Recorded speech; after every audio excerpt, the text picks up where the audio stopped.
नमस्कार, मैं हूं वरुण। आज है गुरुवार, बज चुके हैं 10 और हाजिर हूं मैं आपका पसंदीदा कार्यक्रम मनी टाइम लेकर। यहां हम बताएंगे आपको वो सभी खबरें जो डालती हैं आपकी जेब और ज़िंदगी पर सीधा असर। और महंगा हो गया है घर, कार और पर्सनल लोन। HDFC बैंक ने तीसरी बार इंटरेस्ट रेट बढ़ा दिए हैं।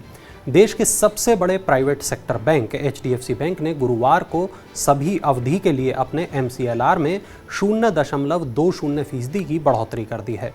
बैंक ने मई के बाद तीसरी बार MCLR को बढ़ाया है। इस तरह बैंक MCLR में कुल 0.80% की बढ़ोतरी कर चुका है।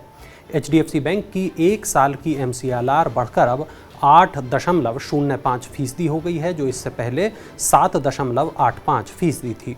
MCLR वो दर है जिस पर अधिकांश कंज्यूमर लोन की ब्याज दर निर्भर होती है। इसके अलावा public sector bank Canara bank ने भी अपनी MCLR 0.10% और रेपो लिंक्ड लेंडिंग रेट 0.50% बढ़ा दी है। ताज़ा बढ़ोतरी के बाद केनरा बैंक की एक साल की MCLR बढ़कर 7.50% हो गई है। बैंक का रेपो लिंक्ड लेंडिंग रेट 7.80% है। इसका मतलब ये है कि होम लोन इंटरेस्ट रेट अब पहले की तुलना में ज़्यादा होगा। बाजार विश्लेषकों का मानना है कि केंद्रीय बैंक अभी रेपो रेट में और बढ़ोतरी करेगा। इससे ब्याज दरें अभी और बढ़ सकती हैं। 500 रुपये हर महीना निवेश कर मिलेगा बड़ा एसेट बनाने का मौका। लॉन्च हुआ नया NFO।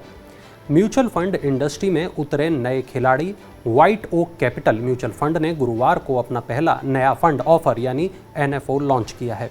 इसका नाम white oak capital flexi cap fund है। ये एक open ended dynamic equity scheme है जिसमें लार्ज, मिड और स्मॉल कैप स्टॉक में निवेश किया जाएगा। ये NFO 12 जुलाई को खुलेगा और 26 जुलाई को बंद होगा। इसमें न्यूनतम 500 रुपये के निवेश से शुरुआत की जा सकती है। इस स्कीम का मुख्य उद्देश्य सभी मार्केट कैपिटलाइजेशन स्पेक्ट्रम में निवेश के जरिए निवेशकों के लिए लॉन्ग टर्म वेल्थ जनरेट करना है। अलॉटमेंट की तारीख से 1 महीने के भीतर यूनिट बेचने पर 1% एग्जिट लोड लगेगा, लेकिन 1 महीने के बाद इस पर कोई टैक्स नहीं देना होगा। जेवर एयरपोर्ट से जुड़ेगा हरियाणा। सरकार ने दी लिंक रोड बनाने को मंजूरी। केंद्रीय मंत्री नितिन गडकरी ने गुरुवार को बताया कि सरकार ने उत्तर प्रदेश के गौतम बुद्ध नगर में बनने वाले जेवर इंटरनेशनल एयरपोर्ट से हरियाणा को जोड़ने के लिए एक सड़क बनाने को अपनी मंजूरी दे दी है। उत्तर प्रदेश और हरियाणा में भारतमाला परियोजना के तहत गौतम बुद्ध नगर जिले में DND को फरीदाबाद वल्लभगढ़ बाईपास KMP से जोड़ने के लिए 2414 करोड़ रुपए के खर्च से ग्रीनफील्ड रोड का निर्माण किया जाएगा। ये रोड 2 साल में बनकर तैयार हो जाएगी और ये आगरा, मथुरा और पश्चिमी उत्तर प्रदेश से भी कनेक्ट होगी। बाजार में आया mobile based motor insurance product, जिसमें वाहन उपयोग के आधार पर देना होगा प्रीमियम। एडलवाइस जनरल इंश्योरेंस ने mobile based motor insurance product launch किया है। इसका प्रीमियम पॉलिसी होल्डर के वाहन उपयोग करने के तरीके पर आधारित होगा। इंश्योरेंस मॉडल मोबाइल ऐप के जरिए ड्राइविंग की क्वांटिटी और क्वालिटी दोनों को मापेगी और ग्राहकों को अपने वाहन उपयोग के आधार पर हर महीने प्रीमियम दे सकेंगे। ऐप मोशन को डिटेक्ट करेगा। जब वाहन चलेगा तब ऑटोमेटिकली इंश्योरेंस को एक्टिवेट कर देगा। ग्राहकों के लिए ये सुविधाजनक और परेशानी मुक्त अनुभव होगा। कंपनी का कहना है कि उसने ये प्रोडक्ट आज के मोबाइल सेवी ग्राहकों की बदलती ड्राइविंग ज़रूरतों को ध्यान में रखकर तैयार किया है। सर्विस चार्ज नियमों का उल्लंघन करने वालों के खिलाफ होगी कड़ी कार्रवाई। कलेक्टर्स को मिलेंगे अधिकार। होटल और रेस्टोरेंट में सर्विस चार्ज वसूलने पर जारी नए दिशा निर्देशों का उल्लंघन करने वालों के खिलाफ अब जिला कलेक्टर कार्रवाई कर सकेंगे।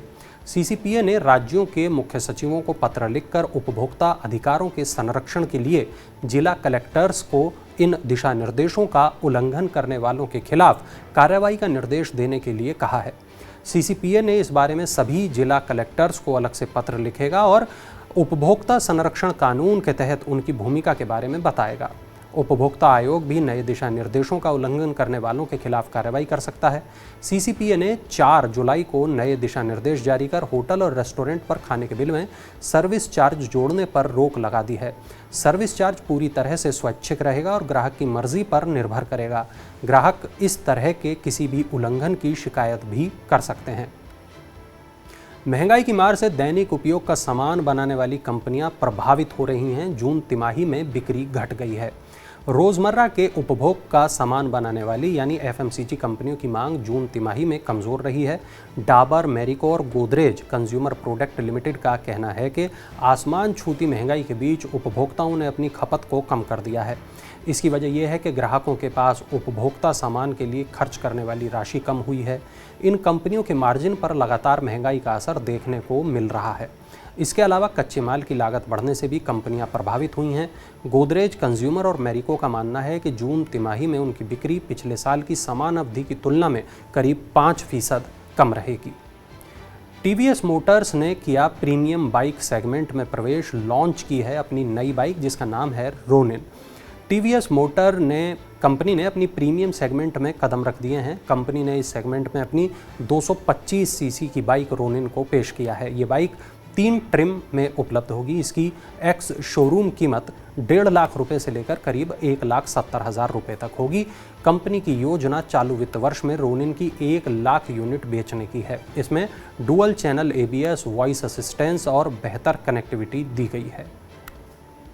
चलिए अब नज़र डालते हैं IPO अपडेट पर। इंडिया फर्स्ट लाइफ इंश्योरेंस इस साल के अंत तक अपना IPO लेकर आएगी। इंडिया फर्स्ट लाइफ इंश्योरेंस एक प्राइवेट कंपनी है और इसका प्रमोटर बैंक ऑफ बड़ौदा है। कंपनी ने IPO के लिए इन्वेस्टमेंट बैंकर्स को नियुक्त करने के लिए प्रक्रिया शुरू कर दी है। तो ये थी आज की तमाम बड़ी खबरें, ज़रूरी खबरें, महत्वपूर्ण खबरें, वो खबरें जो डालती हैं आपकी और हमारी जेब पर असर, ज़िंदगी पर असर। ऐसी ही तमाम बड़ी खबरों के लिए आप देखते रहें मनी 9 और देखते रहें मनी टाइम। और चलते चलते आप देखिए हमारा ये खास इन्फोग्राफिक।